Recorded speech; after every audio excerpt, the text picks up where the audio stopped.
Kut, Dungasugit Northbeat Mu, Uvanga Megan Roberts. Tonight, we celebrate a milestone for Nunavut, 25 years as a territory within Canada, though of course, the people and the land have been around for much longer. We'll bring you moments from the past, show you how we got here, and hear how people have felt along the way. And we'll check in with Nunavummiut on where the territory is today and what needs to happen next. We start our special coverage tonight with a big birthday bash. The Qallumiut came out in droves to mark this occasion last night. There were special guests on hand, and of course, no celebration is complete without a feast. The food was plentiful and from the looks of it, delicious. People came together to honor those whose hard work and dedication made Nunavut a reality. So I foresee a Nunavut where everybody has their basic needs met. And once this happens, we will unlock the potential of a lot of Nunavummiut, and it will only better the territory. I see a future where we have developed economically, but I also see a future where we protect our important ecological areas, and a future where we take knowledge and advice from the elders, and we also enable the youth to help us move forward in this new day and age. I wish Nunavut would have more housing and also have more resources for mental health in smaller communities, and also be afford to travel, and hopefully we'll have our medical system updated so that we won't have to travel away from friends and family when we need help. Those hopes for Nunavut's future are only possible because of the past. Strong Inuit leaders emerged in the 1960s and 70s, men and women who worked within a colonial system stacked against them to demand something better. Let's take a look now at some of those moments in this abbreviated timeline of how Nunavut was created. Siguniane kawi makatrilaxsimalunga tamana kai 95 oyunginni makwa angayokkaaruvaraxsumata kalluna tapane nunarinnittu soorlu parisikkun niuertikkun ajuersuikkun. The idea to split the Northwest Territories into two separate jurisdictions stretches far back. In 1966, the federal government appointed someone to head up a study on the split. He concluded it shouldn't happen. But that didn't stop the people pushing for what would become Nunavut. In 1976, the idea is back in the political sphere. A new Inuit advocacy organization called Inuit Tapirasat of Canada, led by its first president, Dagak Curley, had a bold idea: to tie the creation of Nunavut and Inuit land claims together. That plan set the stage for decades to come. That same year, in 1976, a recommendation to create two federal electoral districts in the NWT, the first formal split of the territory on a map. Then, on April 14, 1982, a move towards a different kind of split. The NWT held a plebiscite with the question, do you think the Northwest Territories should be divided? And the answer? The votes in yesterday's northern plebiscite have now been counted, and a majority of the voters have said yes, split the Northwest Territories in two. Throughout the 80s and into the 90s, Nunavut moved forward. The federal government announced its support, boundaries were drawn, and negotiations continued, until finally, they were complete. The Nunavut Land Claims Agreement is signed on May 25, 1993, the largest land claim settlement in Canadian history. Two new acts were passed by the Canadian government soon after, on July 9th. The Nunavut Land Claims Agreement Act and the Nunavut Act, which represented the beginning of Nunavut as a territory within Canadian Federation. And 6 years later, I'm overwhelmed with pride. Today, the people of Nunavut formally join Canada. the territory is officially born on April 1st, 1999, the first day of Nunavut as we now know it. One of the many leaders you saw in that timeline is Tagaq Curley, one of Nunavut's founding fathers. Curley was the first president of Inuit Tapirasat of Canada, which became Inuit Tapirit Kanatami.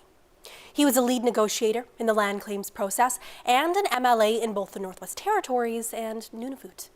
I spoke with Curley about what it was like when Nunavut was still just a dream. You had such a big role not only in the creation of Nunavut, but you were part of that whole early political movement for self-determination among Inuit. So can you just kind of reflect on me what that time period was like in the 1960s and 70s and onwards as you were fighting that battle? It's always difficult to clearly put the whole issues of self-determination and to rise up to try and find ways to protect our identity, culture, and sort of a traditional way of life, which were at that time not part of the Canadian system. When we say the colonial system was such that they did not have hardly any respect for our culture, our tradition, and our forefathers, which person like myself were very proud of, that they were able to survive.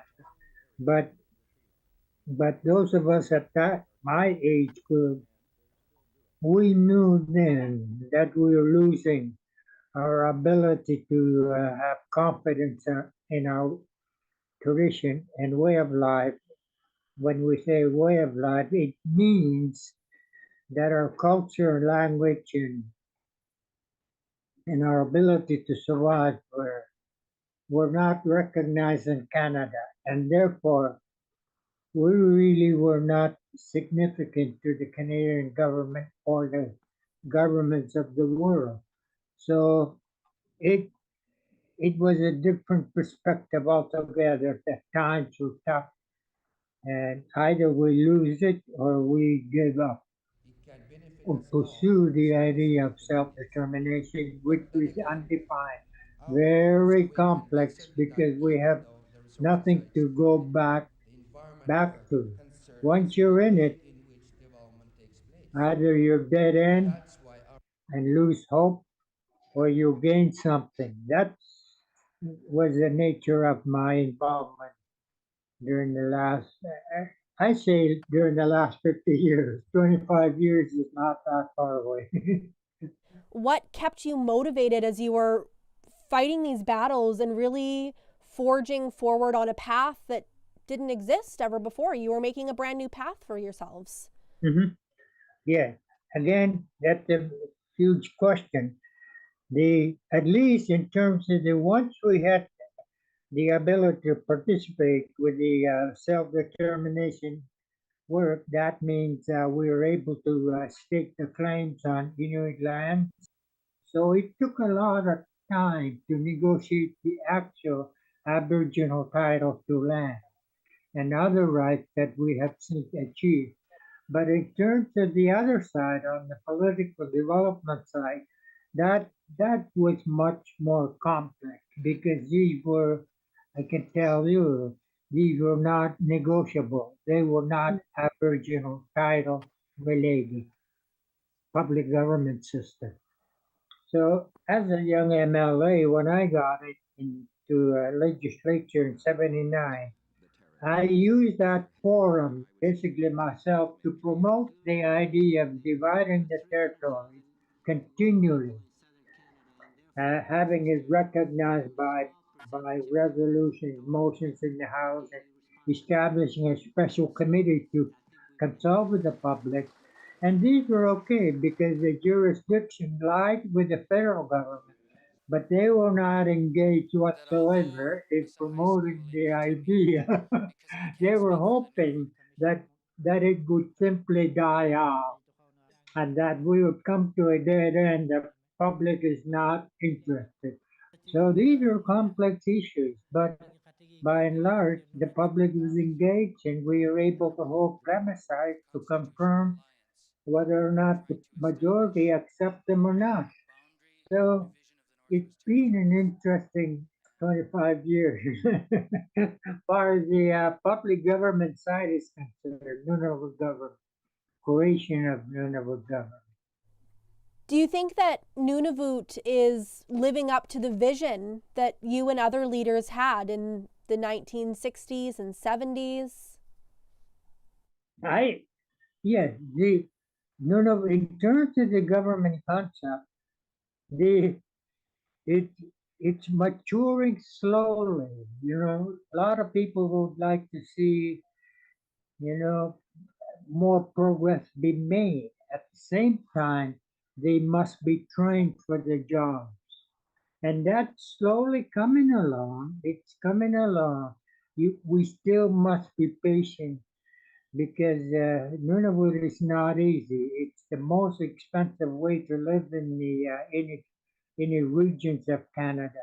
We don't have a highway system, so there are a lot of very complex challenges ahead. So I think most residents are aware that our leaders have to work very hard to try and make sure, including the cost of living, must be continually be tackled in Nunavut. And the only way that's going to happen is if we improve our transportation system and not just depend on airlines and ships. But eventually, we need some highways to the strategic points in Nunavut territory. These are the challenges that we have, and we must continue to be aware of it and take them on. Is there anything else you'd like to add? Yes, I think that's enough for me for today. We have years ahead to see what will happen to the future of Nunavut. And I look forward to watching it as it happens, and I'm sure you do too. Yes, thank you. Thank you, Koyanami Raluk, for your time today. Okay, you take care. When Inuit Tapirasat of Canada started picking up momentum in 1976, the dream of Nunavut included the Inuvialuit settlement area in the NWT. But that area didn't become part of Nunavut. According to the NWT Legislative Assembly website, due to development pressure in their region, the Inuvialuit split from Inuit Tapirasat of Canada and pursued their own land claim. We asked people in Inuvik what they think about this decision all these years later.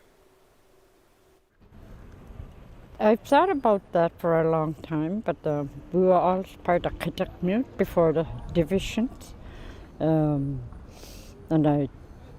to me, in thought, because our language, our dialect, the same as Nunavut, part of Nunavut, not Inuktitut, but Inuinnaqtun.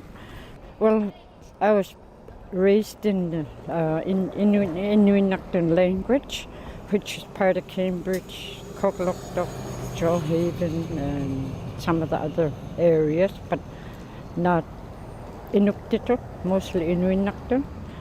That is my first language, and it's really important that we keep it going, because not very many speak. They understand, but they don't speak very much. A lot of the traditional language and cultures and beliefs are starting to fade because of not enough funding to continue with teaching it and keep it going. As with Nunavut, they're really strong with their language, really, really strong. I don't think it should be a part of Nunavut, as depending on which part of the Inuvialuit settlement region, you're either more western or more eastern, and I think it's in its own spot, if you ask me. Yeah. For Nunavut, I wish that our culture will strengthen, our language will strengthen. I wish and hope to see a lot more Inuit taking on these big positions and all these all this involvement with the youth and the generations to create what we want to see in the future and be the change we want to see. I hope there's a lot of healing, a lot of progress done, more different types of learning how to heal, more families being families again. That's what I'm hoping for.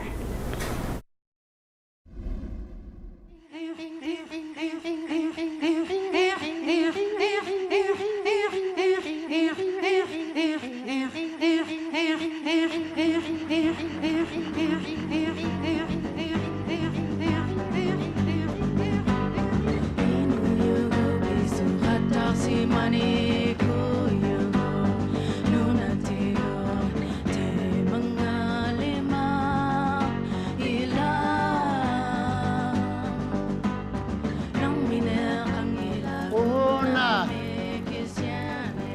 puyok tukon.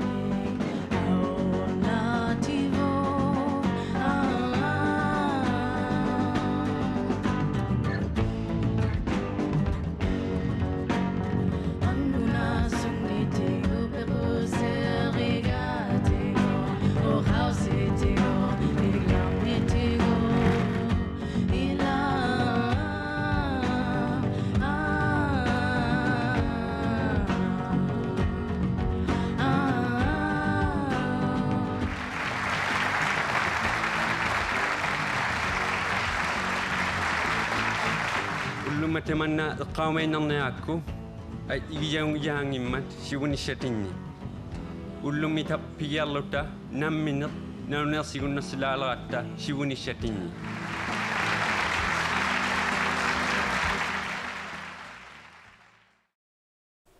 Hope and happiness spread across Nunavut during those first moments on April 1st, 1999.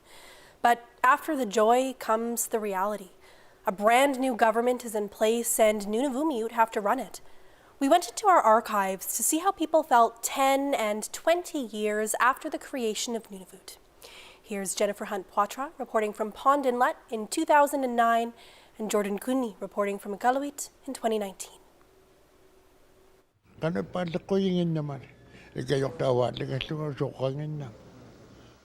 People here are still faced with the highest cost of living in the country. Unemployment is still sky high. There are more jobs, but many people don't have the education they need to get hired. There's a desperate shortage of healthcare workers throughout the territory, and suicide rates continue to climb. Have their lives improved in the last 10 years?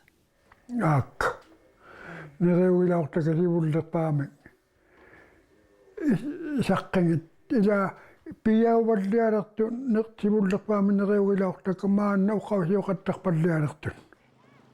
10 years ago, 70-year-old Gameli Kilikusak was riding his bike down the streets in Pond Inlet, feeling hopeful that things were about to change. Isumakarauqtunga inuusideredusia inuuqatamina aaqqisnasugusia inuuttiaqasuaqusijjusia. But it wasn't long before he became disillusioned. Tamakwa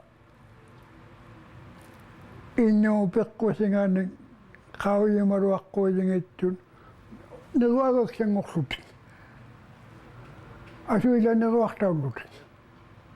Katak inu pekkusaanun atungittiammaqilalauman qauyamavagiaqami ilinniarsimallutiklu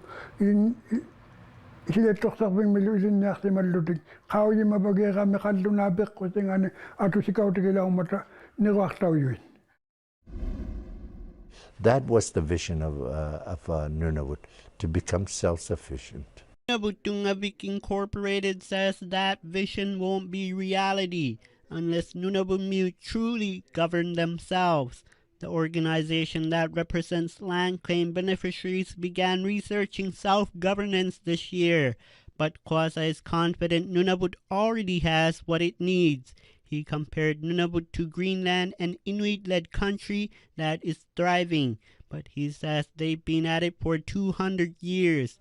For Hall Beach resident Kutik Kupa, the creation of Nunavut has given Inuit their own voice. He says it's up to them now to continue a traditional way of life or embrace the modern world. Using animals, their skins and their meat to make ends meet, to make money, is too small now. But looking at other options like metal or minerals is now an option for the future of Nunavut to become stable. That was Jordan Cooney in a piece from our archives marking Nunavut's 20th anniversary. Some of the questions and concerns in those pieces may seem familiar to Nunavut, even years after they were first brought forward. But this year, there was a big change. Nunavut signed its final devolution agreement, paving the way for the territory to have complete control over its land. And Nunavut leaders are hopeful it'll provide jobs and money, which will help address some of those chronic problems. Here's Nunavut's Premier, PJ Akiaguk, reflecting on what devolution means for the territory. Just like any province or territory, we've gone through a lot of growing periods throughout the history. We've gone through, just in short time, the 25 years we've been here, have really grown and matured as a territory. I believe that aspiration is always still there. We have really moved some major initiatives since the start and continue to celebrate the major milestones as we just did with the devolution agreement.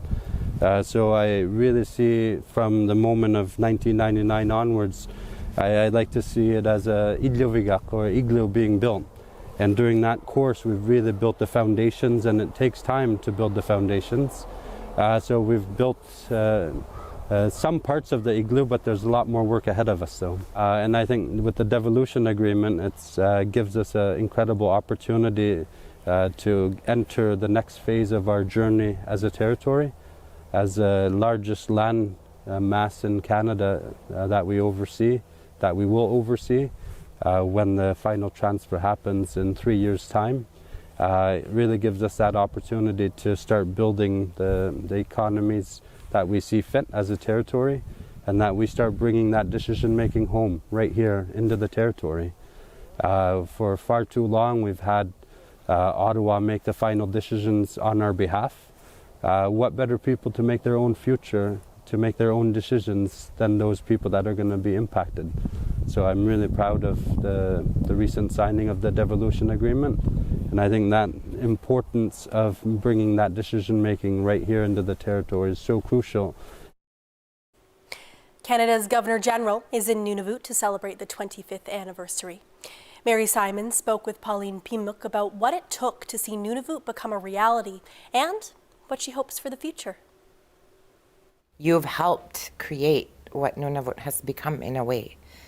Looking at it today, 25 years later, even 30, because people don't count that work that was done before that. How do you feel? What are your main, I guess, thoughts that come to your mind when you think of it today? I can remember when ITK started, and how people were so committed to the land claims process, and then it evolved into a much bigger vision for Inuit of Nunavut, and it was just those early days when we really didn't have a lot to work with, just our ideas, you know, and those ideas became positions after consulting with our communities, with the elders, and reaching kind of a consensus around the table. This is going to be our position in the next steps of our discussions with the federal government. And it has evolved so much when you look back. You know, it's a young territory. Yeah. And it takes time to get everything in place the way you'd like to see it, and you have to have a vision, and that vision has evolved and is still evolving. So the future, I think, has great promise for Nunavut and the Inuit of Nunavut. And you know, we have to do the hard stuff. We have to work on the hard things, and hard decisions make good decisions. So I'm really looking forward to the next, I hope, 25 years. Yeah. And we'll see. Like, there's so much to work with right now. You know, there's so many things that Nunavut can really work with right now. As in the beginning, it was not like that, but now it's, you know, it's much more accessible. And new technology also that is very helpful to govern a territory like Nunavut. So I'm hopeful. Speaking of hopeful and having more access, I guess, like during the beginning of the negotiations, there were no cell phones, there were no, so people would get together at community feasts or travel by plane to try to meet in one location. And last night you got to, or you were able to have a community feast here in Iqaluit. How was it for you? How did it make you feel being there? It took me back to the days when we used to get together and have these meetings at the community level, just seeing people that you know, and you know, going up to each of them or them coming to see me and hugging or shaking hands.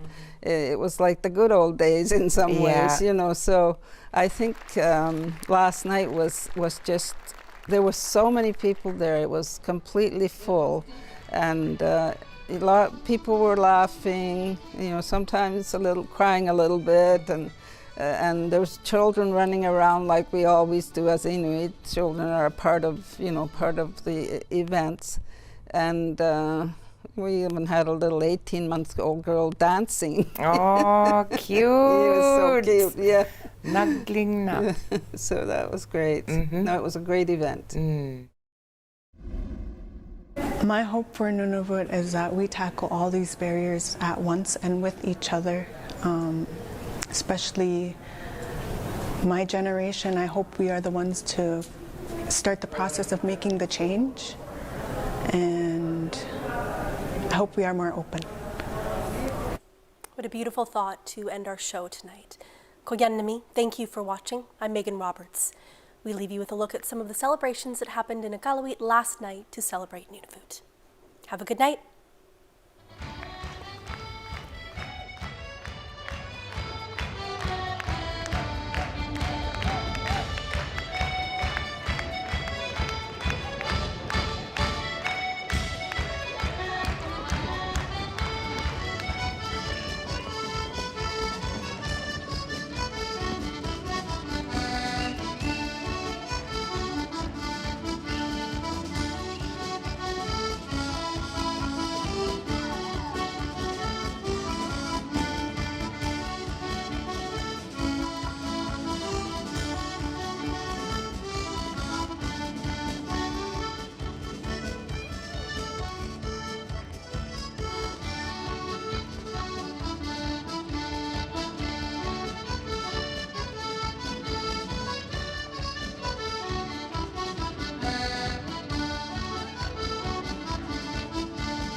Transform the country into one massive obstacle course. 20 total strangers are about to find out. Okay, game on! Relationships will be forged and crushed. I want to rip their heads up. In an all-out battle for glory. Oh my God! I'm glad that there's cameras around. Yeah, me too. Zoom it in, replay. Only one thing's for sure. They are not ready for what's coming.